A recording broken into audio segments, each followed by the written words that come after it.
Okay, I can't tell if this is actually recording or not. It seems like it is. So what was recording? I've got a green dot on my thing. Okay, I'm sorry, I don't mean to be dumb. We are starting the recording on biochemistry and cells, and we're going to try to go really fast. Everybody who's here, say hi to the camera. Hi. There, see, we're packed. There's a million. No, I know they can't, but they can hear you. There's a million people in the room right now. Like you can hear, there's thousands of people here. Okay. All right, so we're going to go through. I'm going to go fast. Anytime the people who are live here, if you want to interrupt and ask me a question or something like that, be my guest, so feel free. So the first thing we're going to talk about, biochemistry, water's unique properties. Importantly, there are so many unique properties about water, but they're pretty much all due to two things: the polarity of water and the hydrogen bonds. So remember, polarity means that the electrons are not shared equally. Oxygen is more electronegative than hydrogen is, so it pulls the electrons to it closer, and that gives it a slight negative charge. Then the hydrogens each have a slight positive charge, and that causes them to be attracted to each other, and we call that hydrogen bonding. So that's all this is saying here. And then it leads to properties like cohesion, which is when they're attracted to each other; adhesion, when they're attracted to other polar molecules; surface tension, again, is when they're attracted to each other. So surface tension is what allows, like, those, what are they called, water striders or something, that can walk on water. Yeah, those little bugs, they can walk on water because of the hydrogen bonds.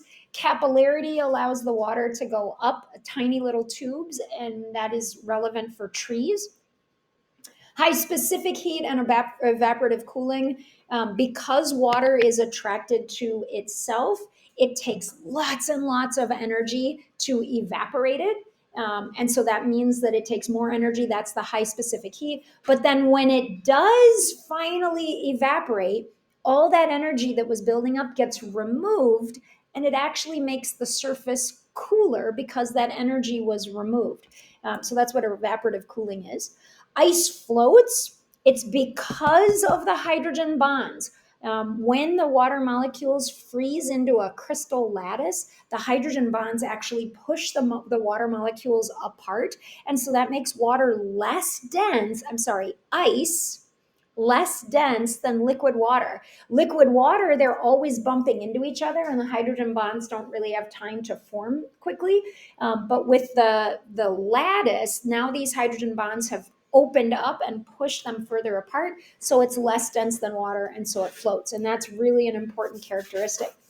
Universal solvency just means that it can dissolve almost anything. It can dissolve ionic compounds like salt. It can dissolve anything that is a polar molecule or that has areas that are polar, like sugar, for example. And then I think this is the last one, the dissociation of water. Remember that water is not always H2O. A small percentage of water molecules break apart into hydrogen ions, which are H pluses, and OH ions, which are negatives. And then that's where we get pH. And we said that if it's times 10 to the negative 7, if it has a concentration of times 10 to the negative 7, that's a pH of 7, and that's neutral. If there's more hydrogen ions, then we say its concentration is like 1 times 10 to the negative 2. The negative log of that is a positive 2, which means a lower pH, and that's an acid. So say that again. Do you need to know all that math? Yes. I mean, it's not that you need to know the math. You need to understand pH. So the more hydrogen ions we have, the lower the pH is. And you need to know the negative log. Yeah. I'm not sure if it's on your, I can't remember if it's on your equation sheet. It's certainly something we need to know for chemistry. And then one other thing, Not positive. Isn't it like H3 plus? Or like yeah, so sometimes the water molecule gains an H plus, and so it's called a hydronium ion.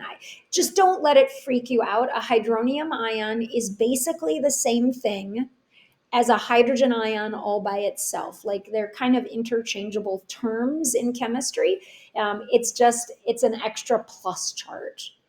And that's where we get. So if you have fewer hydrogen ions, then you have a base. If you have more hydrogen ions, then you have an acid. Okay, and then it's adhesion and cohesion that allow water to travel the wrong direction. Right? Water is so heavy. If you've ever carried a gallon of water, it weighs a ton, and trees are lifting water and evaporating it out their leaves, and they're raising it up from the soil. Some trees are enormous. So how are they doing that? So the process, it's powered by the sun. That's where the energy is coming from. There's a water potential gradient, which means there's more water down where the roots are and less water in the atmosphere around the leaves. And so the water has a tendency to enter the tree. And then through the processes of adhesion and cohesion, the sun starts to evaporate water out of the leaves. And with each water molecule that evaporates out, it pulls on the next one because of cohesion. And then the sun evaporates the next one and it pulls on the next one. And the sun evaporates it and it pulls on the next one. And that gradually, at a molecular level, brings water up and then out of the leaves. Transpiration is so incredibly important that it actually changes weather patterns in some areas of the world, especially in tropical rainforests. Those rain patterns are due to the transpiration from the plants in those areas. Okay, we had 4 main kinds of macromolecules. I bet you can name them. They're right there, but I bet you can kind of name them because we've done them so many times. So the carbs, which were things like sugars and starches. We had the lipids, the fats, and the oils. Fats would be solid at room temperature. Oils are liquid. Proteins, which are they do so many different things. So some proteins are structural, like your hair or your fingernails, but many proteins have functions like enzymes, and they're critical to how all life works. And then the nucleic acids, of course, include the DNA and the RNA. And then the terms polymer and monomer. By the way, when I made this review PowerPoint, I went through all of your learning targets and just was trying to make sure that we're hitting on all the things that the College Board said you needed to know. So monomers and polymers. Mono, again, means one. Poly means many. So these macromolecules can exist in 2 forms. The monomer is the simplest unit, and then the polymer is a whole bunch of them put together. So an example in proteins, who knows it? It's going to come up, but who knows what's the monomer, the building block of a protein? What's the small version? An amino acid. That's the monomer. And then we put a whole bunch of amino acids together to get a protein. So monomer plus monomer makes a polymer, and it says, my image is in the way. I had a feeling that was going to happen. The addition or removal of water, hydrolysis or dehydration synthesis, drives this equation where it says monomer, monomer, polymer, either to the right or the left. And we're going to practice those 2 equations in just a second. Okay, and then a polymer, a di or a polysaccharide for the carbs, that's the polymer. And then the monomer is called a monosaccharide. That's the building block. And then, like we just said, the monomer for the proteins are amino acids. There's 20 amino acids, just like we have 26 letters of the alphabet that build all our English words. We have 20 amino acids. The big difference is that English words, what on average are probably 3 to 4 letters long, whereas a protein is hundreds, even thousands of amino acids long. They're the largest molecules known in the universe. So really, really big. We'll talk a little bit more about amino acids, but remember they have an amine group, which has an N in it, a carboxyl group, which is that C double bonded to an O and an OH, and then an R group, and the R group is the part of every amino acid that is different, that changes. And then the nucleic acids, DNA or RNA, the monomer is the nucleotide. That's what the building block is. A nucleotide includes a nitrogen base, phosphate, and one of the A's, T's, C's, did I say that right? A nitrogen base? Nitrogen base? And a sugar. That's what I'm forgetting. A nitrogen base. Yeah. Sorry, a nitrogen base is A, T, C, G, or U, and then a sugar and a phosphate. So those 3 together make one building block called a nucleotide, and you put all those nucleotides together to make DNA or RNA. DNA obviously is double-sided and RNA is single-sided. Okay, and then let's just talk about the difference between dehydration synthesis and hydrolysis. So in this diagram here, so it says the top one is dehydration synthesis. It's for building more complex molecules like polymers by removing the H and the OH. So here's an H and here's an OH. We take them out, and what do you get when you remove those two? A molecule of water, so hence the name dehydration synthesis, but we're making it more complex, so that's anabolic. How did we remember catabolic? What was our way to remember catabolic? Cats break dance. So catabolic breaks things down. Anabolic is the opposite. It builds it up. It makes it bigger. So dehydration synthesis is anabolic, and it's endergonic, which means that it requires energy in order to happen. And most of these reactions also require enzymes, and that's how they happen really fast. They might occur without enzymes, but at a super slow functioning level. Okay, and then the opposite of dehydration synthesis is hydrolysis. This is where we add water. It's catabolic, so it breaks the things down and energy is released. And enzymes are also required in this. Just to give you a quick reminder, like the hydrolysis on the bottom, that an easy example is lactose. Some people are lactose intolerant. That's the disaccharide in milk products.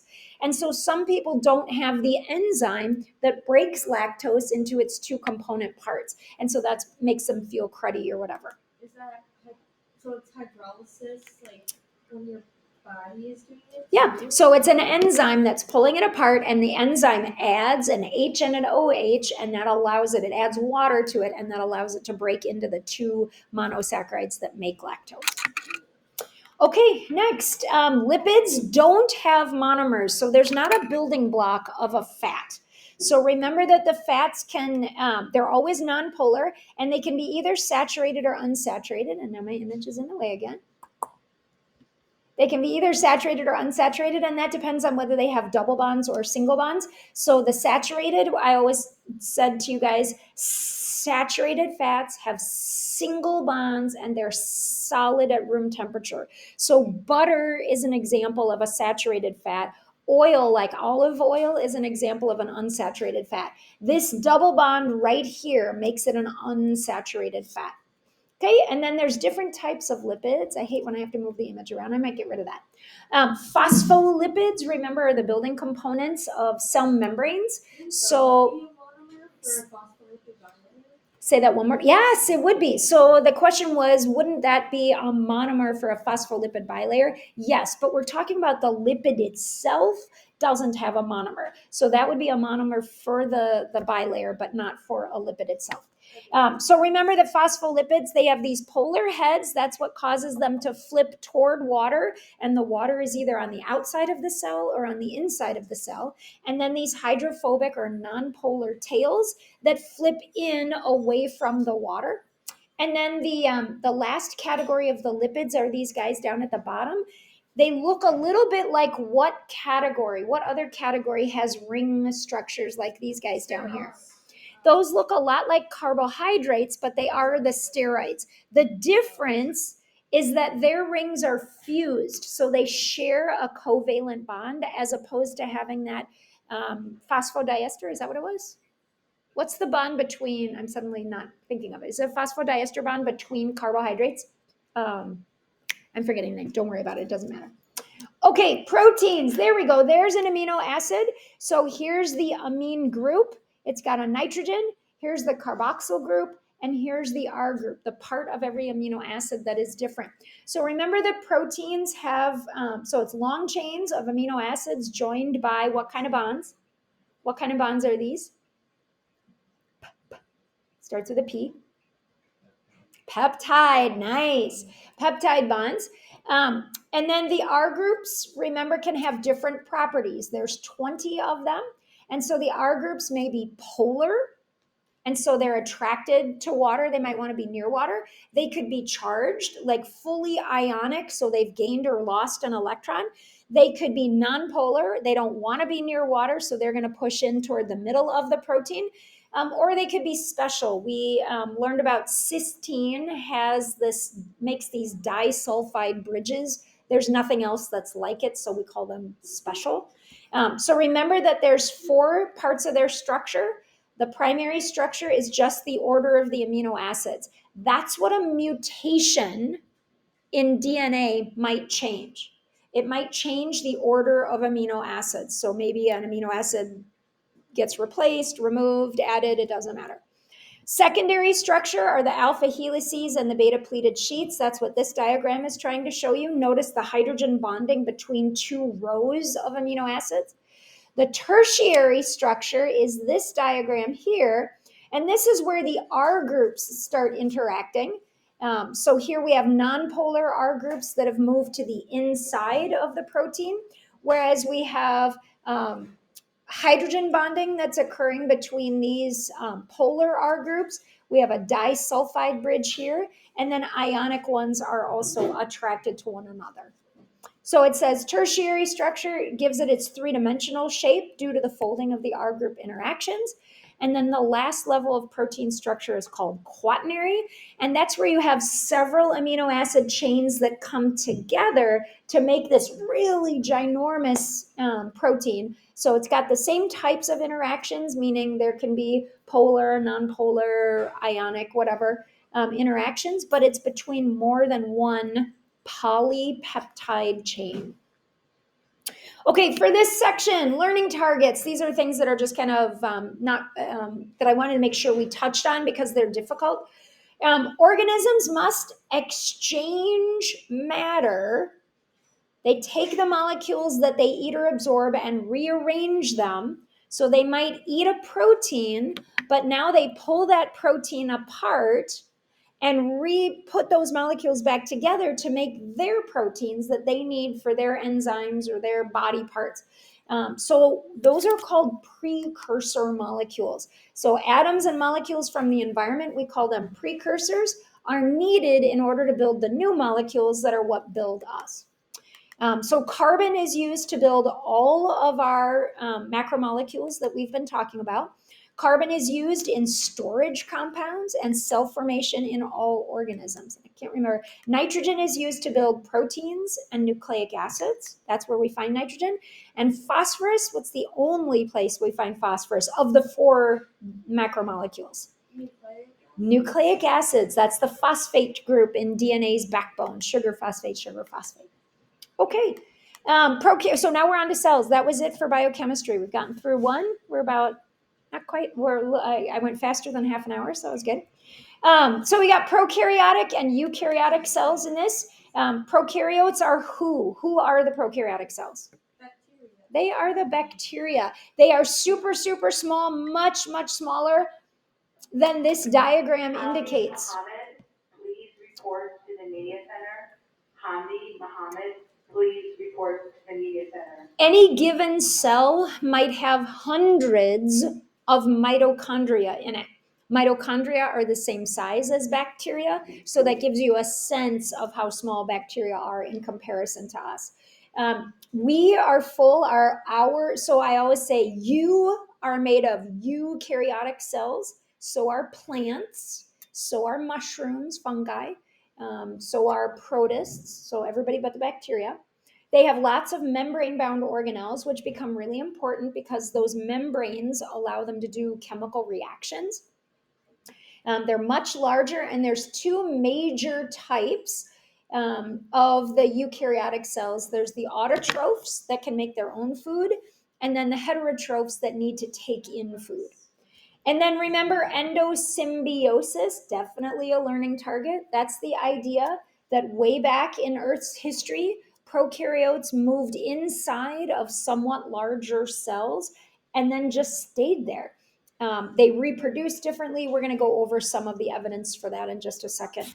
But that's the idea of where the mitochondria and the chloroplasts come from.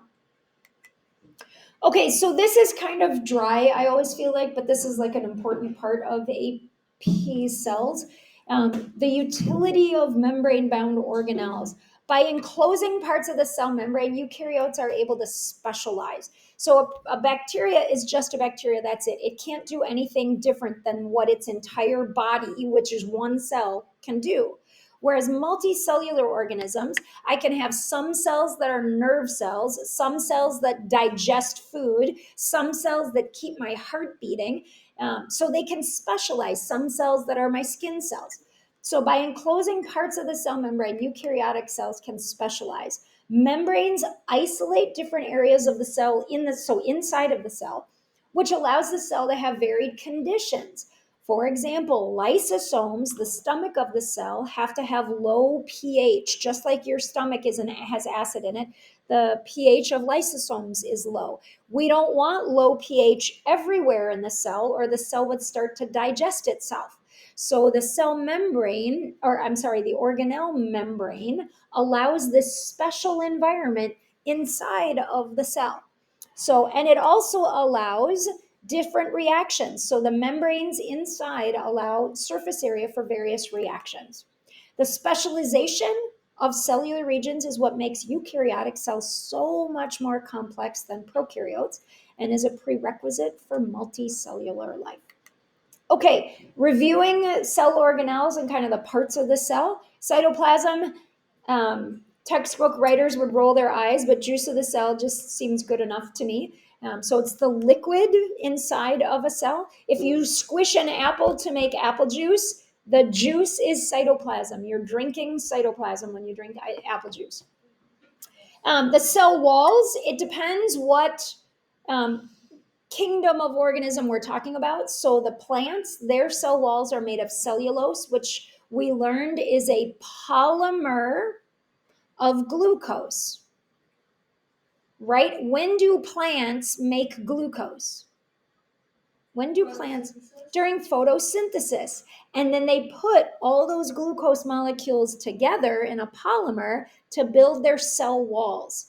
And so that's where their building blocks come from. Whereas bacteria, they don't photosynthesize, so their cell wall is not made of cellulose. It's made of something called peptidoglycan, and fungi are made of a different molecule that's called chitin.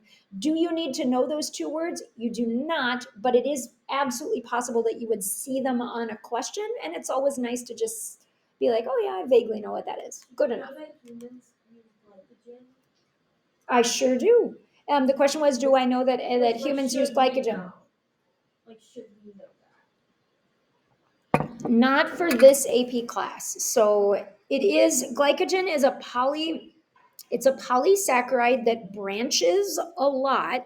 So you absolutely might see some mention of glycogen, but you don't need to know it. They will tell you in a passage how humans might use glycogen, and you would need to be aware, oh, it's a polysaccharide, it was formed through dehydration synthesis or hydrolysis or whatever. Like, you would need to know those kinds of things.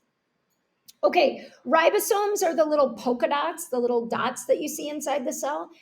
They are either found on the rough ER, that's where the name rough ER comes from, or they're just floating around in the cytoplasm itself, and they are where the proteins are built. All cells, including bacteria, have ribosomes, so that's an indicator of common ancestry. I can almost guarantee that they're going to have some sort of question that asks about evidence for common ancestry of cells.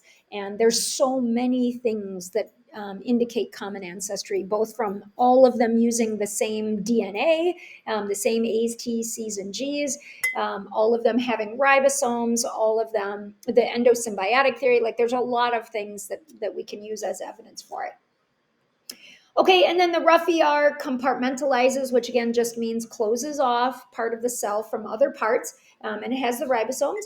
And then the smooth ER actually has some important specialty things. It detoxifies, so like alcohol and poisons, and then it makes the lipids, it makes the fats. Okay, and then the Golgi, its job, sometimes we compare it to a post office. It packages proteins into vesicles. It modifies those proteins and then it transfers them to another place. Maybe you guys remember the walking, the motor protein who walks along in that one video and it's carrying a giant vesicle on its back. That vesicle comes from the Golgi, and then that walking guy carries it somewhere else. The lysosome is a stomach, and it breaks down old cell parts. It's also in charge of apoptosis. Remember, apoptosis is what happens if we need to kill a cell. So if a cell is becoming cancerous, for example, it's dividing too quickly or something's wrong with the cell, the lysosomes will rupture and digest the cell from the inside. Vacuoles are storage containers, and the plant cells have the central vacuole, which is a really large vacuole that stores a lot of water, and it maintains turgor pressure, that internal water pressure. Mitochondria is where cell respiration happens. That's where we make ATP, and chloroplasts are where photosynthesis happens. We make oxygen, or they make oxygen and glucose. We will have an entire section on photosynthesis and cell respiration at a different review session, so I don't go over that here. And the more membranes they have that are folded, the more surface area there is for these reactions to occur. So if you think about the mitochondria, it looks like that loaf of French bread with all those folded membranes in the inside, and that allows more and more reactions to take place. So the more membranes it has, the more reactions can take place. Are those membranes just for reactions, or do they make separate environments? I would guess primarily for reactions because they're not closed off. Right. So in the case of the chloroplast, they are actually closed off. So there you're definitely having separate environments. So in the thylakoids, in the little discs, the thylakoids inside of a chloroplast, that is a separate environment on the inside of it. But okay, so the evolution, sort of the similarities between mitochondria and chloroplasts. You can read it here. These are things that they both do, and indicators that they were once bacteria, free living bacteria, that then moved into cells and are now, and that's called again endosymbiosis. Okay, and then the cell membrane. It seems like such a simple thing, the cell membrane, but we know that there are scientists all around the world who spend their entire careers just studying the cell membrane because it's so complex. Phospholipid bilayer, embedded proteins, there's integral proteins that go all the way through, there's peripheral proteins on the top and bottom, the glycoproteins, which are the carbohydrates, the carbohydrates that are attached to proteins. So that's what this is right here. It's attached to a protein, this little chain of carbohydrates. So those are just some of the examples. So it determines what comes and goes in the cell and sort of helps identify the cell. And so remember, like your white blood cells will come by and touch the surface and make sure that they recognize the proteins that are on the surface. And that's just one of many, many examples. And we'll see a couple others in just a second. Okay, so remember, fluid mosaic model is just the idea that the cell membrane is not frozen. The cell membrane is fluid, and all these proteins are just kind of sloshing around, so that if we took a picture of it and then waited a moment and then took a picture again, the proteins would be in a different location because they're just moving around just like icebergs. What glycoproteins and glycolipids are, or will they tell us? They'll probably tell you, or you'll see them on an image. But glyco, the root word means carbohydrate, basically. So like glycogen. So you can see that they have the shape, the hexagon shape, that makes them look like they're carbohydrates. And it just depends whether they're attached to a phospholipid, then they would be a glycolipid. Or if they're attached to a protein, then they would be a glycoprotein. But beyond that, you don't need to know anything about them. Okay, and then let's see. Oh, amphipathic, just in case you came across this word, an amphibian lives both on land and in the water. So amphipathic proteins, for example, have both polar and nonpolar sections.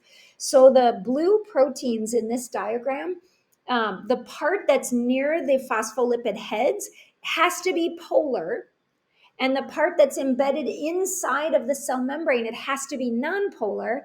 And then it's polar again down in the part where it's close to the internal heads so that it doesn't pop out.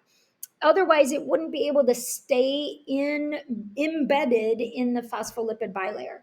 whereas some of the peripheral proteins might be completely polar on both sides because they stay on the outside instead of being all the way through. And then selectively permeable, we're going to talk more about that, means that small nonpolar molecules can pass through. Selectively means it chooses what gets to pass through. And I'll give you some examples of that in just a moment. Just a quick reminder about cholesterol. Cholesterol is one of the fused ring steroids. That's a type of lipid. And it's good for maintaining just the right consistency in the cell membrane. We want the cell membrane to be fluid, but not liquid. We want it to be fluid, but not stiff. So it's got to be just the right amount of flexible, and cholesterol helps us with that. Too much cholesterol in some people can actually lead to what's called hardening of the arteries, and then different diseases, leads to heart attacks and strokes and stuff like that. Okay, so these are examples of membrane proteins. It's not that you need to know any one of these, but the purple is always one of the proteins, and you see them embedded in the phospholipid bilayer. And these are just examples of all the different things that the proteins can do. So in the upper right-hand corner, we'll talk about this. Here's a signaling molecule. Who remembers what a signaling molecule is called? A ligand. Yep, that's a ligand that's going to change what's going on the inside of the cell.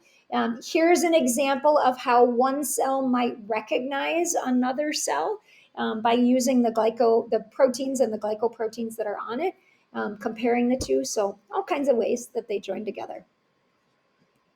Okay, cell size. Remember that cells have to be small. We are made of microscopically small cells because it gives us lots of surface area. This is a really important concept. Lots of surface area to do reactions, but not very much volume for those molecules to have to travel through. If we had a cell the size of an elephant, it would take ages and ages and ages and ages and ages and ages and ages for a molecule to travel across that cell. Whereas when we have these itty bitty little microscopic sized cells, the molecules can pass through much more quickly. Somebody looked like they had a question.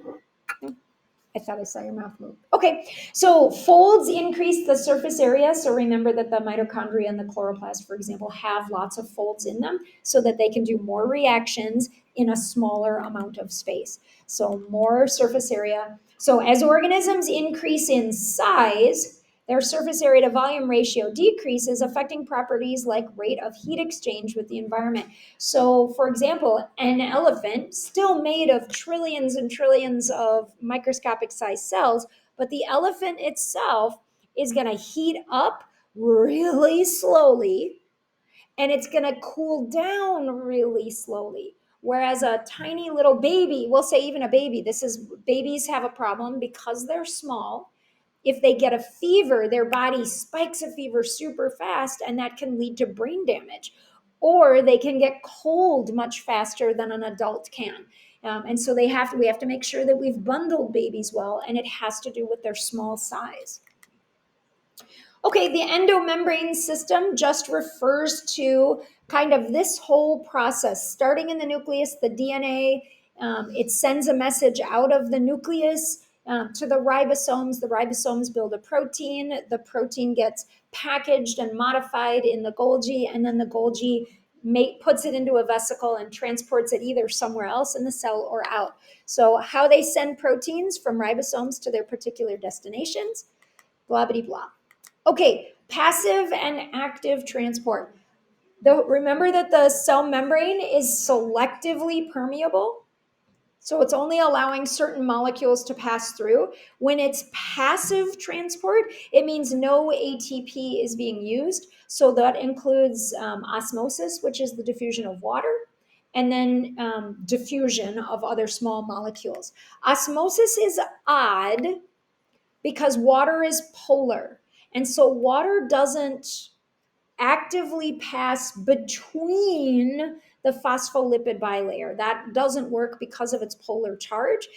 So it has to have these proteins similar to this over here called aquaporins that are polar on the inside. The tube on the inside is not a tube, but in the drawing it's a tube. The tube on the inside is polar, and that allows the water molecules to pass all the way through. So that's a type of passive transport that's called facilitated diffusion, and you can see the name of it up there. In the first diagram, small nonpolar molecules are passing between the phospholipids. So water, carbon dioxide, I didn't mean water, oxygen and carbon dioxide can go in and out. In the second diagram, a channel protein allows ions or polar molecules to pass across. So that's called facilitated diffusion, and it doesn't use any ATP. All right, tonicity is a fancy word. It just tells us how much water pressure there is inside of a cell. Any cells that don't have a cell wall, me, us, we don't have cell walls. If the water pressure increases even slightly, our cells pop like a water balloon. So that's part of homeostasis. Same, keeping your water pressure the same. We've got to keep the water pressure, the tonicity, stable inside of our cells. We don't want our cells to get dehydrated. We don't want our cells to take in too much water. So a hypotonic solution is when there's more water outside of the cell and the water starts rushing in. That's good for a plant. A plant has a cell wall, so if water rushes in, it gets high turgor pressure, high water pressure, and that allows it to stand upright because it doesn't have a skeleton. We're made of squishy cells. We do have a skeleton. We don't want high water pressure. So in this diagram where it says plant cell, that's the preferred circumstance, is if it's in a hypotonic solution and high turgor pressure. But with an animal cell, our blood cells, we want it to be an isotonic solution. Water's coming and going at an equal rate, and the blood cell is not getting larger or getting smaller. You drink and pee to keep that at an isotonic level so that your blood cells are exactly the way that they're supposed to be. If you were to drink or eat too much salt, that happens to us, if we just eat potato chips or whatever, it actually draws water out of our cells and causes us to be dehydrated. So then we often, when we're eating potato chips, get thirsty and drink a lot more fluid than when we're eating something that's really salty. So salt water is hypertonic, and it pulls water out. It's the same thing that's happening in Minnesota's environment. Why do I say Minnesota? Because the salt. Because the salt that we put on the highways in the wintertime, that salt is permanently here. We're not doing anything to get rid of salt. There's no way. And every time we add more salt, there is, it's just there. It doesn't go away. There's nothing about salt that evaporates. There's nothing that, it's just a permanent part of the environment. And the more we add salt, the saltier our environment becomes, unfortunately. Some of that salt gets washed into our lakes and our rivers, which then would dehydrate our fish and the plants that, the few plants that are supposed to be there. Done about alternatives. Right. We're trying to find other chemicals that are not salts that we can use on highways and that kind of thing to help in the wintertime. Sand is actually quite effective in terms of just adding traction. So if we just spray sand on salt, it gives a little bit of traction. It's not as effective as salt. What'd you say? Like, does it absorb water at all? That's a good question. I don't know. I don't know that it does. I feel like they could. Yeah, I don't know that it does. Not really, it's lost. Okay, this is like the second to last section. We're almost done. But this is kind of hard, and so I thought I would just actually do a problem with you. The water potential problems. So water potential is calculated with this weird calculation. Psi cell is psi s plus psi p. So the psi s stands for the solute potential, and psi p stands for the pressure potential. And I just thought I'd review this because this seems like one that nobody remembers. So pressure is measured in bars. That's something that a lot of us haven't heard before. So an open beaker of water has a pressure potential of 0, which is really nice because that's often the type of problem that they're going to give you. So if you look on the equation, the one with the P is going to often be a 0. And then it says the presence of solutes, anything dissolved in the water, like water, or I'm sorry, like salt or sugar, lowers the water potential because the solutes restrict the movement of water. Pure water has the highest water potential, 0. That's a funny thing, right? And then anything that's dissolved in the water lowers the water potential, making it more negative. So, like a negative 0.5 would be an example of a lowered solute water potential. Okay, then Water potential means solute. No, it's a little bit different. So the psi s is what we're just about to do. That's the solute potential. The psi p is the one we just did, which was the pressure potential, and then the whole thing is the water potential of the cell. So dissolving any solute in water lowers the water potential of the entire cell. Applying with water potential. What does that mean? So the one way that I'm gonna give you an example problem, but the one way we just saw it was with transpiration in plants. The water potential in the roots is higher than the water potential in the leaves. And so that causes water to enter and move up toward the leaves. It draws the water that way. The sun is what's giving it the energy to go against gravity, being able to pull those out. So let's try this really quick. So solute potential is the second part of the equation, and that one's a little bit more complicated. It is on your equation sheet, so you'll have access to this, and it's just that it's hard to remember it. So I is scarier than it needs to be. It stands for ionization constant, but here's the nice part. In AP biology, there's only 2 choices. It's a 1 if you have sucrose in it, it's a 2 if you have salt. That's it. You're never going to have anything other than sucrose or salt. On the AP test, does it have the little I equals this on it, or is it literally just equals negative? It's the whole thing. It'll tell you I equals ionization constant, but it will not say number of particles produced when dissolved. So it will say I equals ionization constant. Sorry. Got it? Okay. So then our ionization constants will always be 1 or 2. There will never be anything else. C stands for molar concentration, which is just what we were going over in class today. So this is moles, but in 1 liter. So it's always signified with a capital M, not the letters MOL. It's a capital M. That's called molarity. And so you'll see it. They'll give it to you, and you'll see it in a problem in just a second. Pressure is R. Tell me why. I have no idea why pressure is the letter R. I always love the fun letters in this. Notice that it has bars here. And then the T, what was special about T? What did we have to learn about that had to do with T? You had to learn about like oh my god, what's it called? The conversion. Yes, the Right, conversion. Celsius and Fahrenheit. Okay, so we're never going to use Fahrenheit in a science classroom, but we usually use Celsius. But this equation requires a third one that's called Kelvin. Kelvin, the increments between Celsius and Kelvin are exactly the same, but Kelvin starts 273 degrees lower than Celsius does. Has to do with what absolute zero has been calculated to be.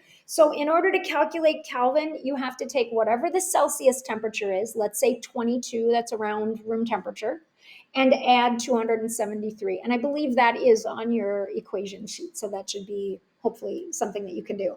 So I just want to give you a quick couple problems to remind you how to do it. If a plant's psi p is 2.5, remember it's psi p plus psi s, and the psi s is negative 4.25. What's the water potential? Negative something. Negative 1.75. Pretty straightforward math. Now, however, I'm going to ask you to calculate what psi s is instead of me just giving it to you this time, and then it gets just a little bit trickier, but not bad. If the plant cell is then placed in an open beaker, psi p is 0, and it has nothing dissolved in it, so that will also be 0. Will water enter or leave the cell? So it's going from, we've got a minus 1.75 and we've got a 0. Which way does the water go? Water will always travel from a higher water potential to a lower water potential. 0 is higher than a negative 1.75, so water will travel from the cell, from the beaker into the cell, from the beaker into the cell. Did that make sense? Let's try one more because it will make sense here. You might remember I did this exact problem in class. I pulled this right out of our notes. The value for psi in a plant cell was found to be minus 6.7 bars. So there it is in the diagram right here. If the plant cell is then placed in a 0.5 molar solution, there's that capital M. That means 0.5 moles in 1 liter. Do you need to know that? Nope. You just need to know if you see that capital M, that's the one that is that part of the equation. Is it moles of solute? Is that what it means? Moles of solute. Yeah, I had to think really quickly. We're talking. Yes, moles of solute in a liter of the solution, which is 99.99999% of the time water. Right. And in these examples, it's always water. Okay, so it's placed in a 0.5 molar solution of sucrose at 10 degrees Celsius. We got to change the Celsius to Kelvin. In an open beaker, that'll be 0. What is the water potential of the solution, and in which direction would the net flow of water be? So remember, the cell is minus 6.7. We're calculating what the water potential is on the outside, and whether water is going to enter, leave, or go back and forth at an equal rate. That would be isotonic. So here's our psi S equation again. So the I in this case, sucrose, gets a number 1. If it were salt, it would be a 2. Then the C part, the molarity, is 0.5. Then the pressure is 0.08. That's a constant. It's always that number, 0.0831. And then the temperature, we had to convert from Celsius into Kelvin. So 273 plus 10. It'll give us the 0831. Yep. Okay. Yep. And then, so your psi S is 11.7, negative 11.76. And then because it said it was in an open beaker, the psi P is 0.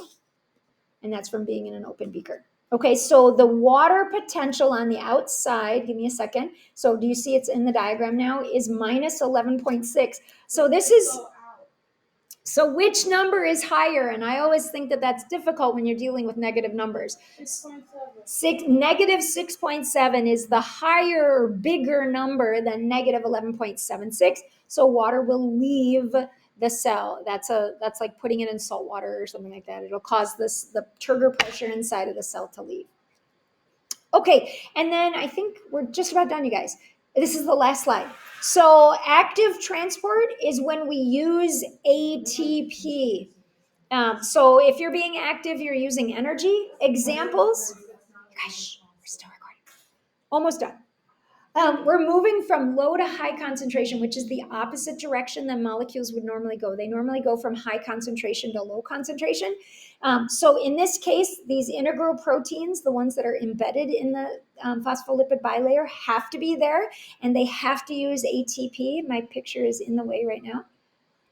They have to use ATP. There's the ATP in order to make it come and go. The other time that we see active transport is when we're moving really, really big molecules, and that's endocytosis, where the entire cell membrane pinches in and then makes this little separate organelle. It's not really an organelle. It's a vesicle or a vacuole. And then exocytosis is when it does the opposite, when it takes one of those and releases them out. But both of them, all those situations require ATP, and that's why it's considered active transport. We are done, everybody. That was less than an hour. Does anybody have any questions before we go? All right, we are all set. Have a good day, everybody.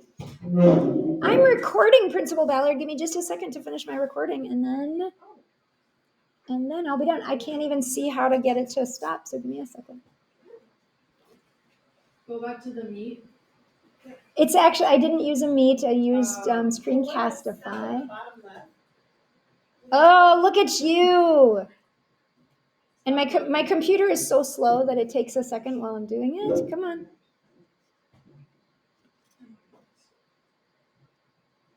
Stop, please.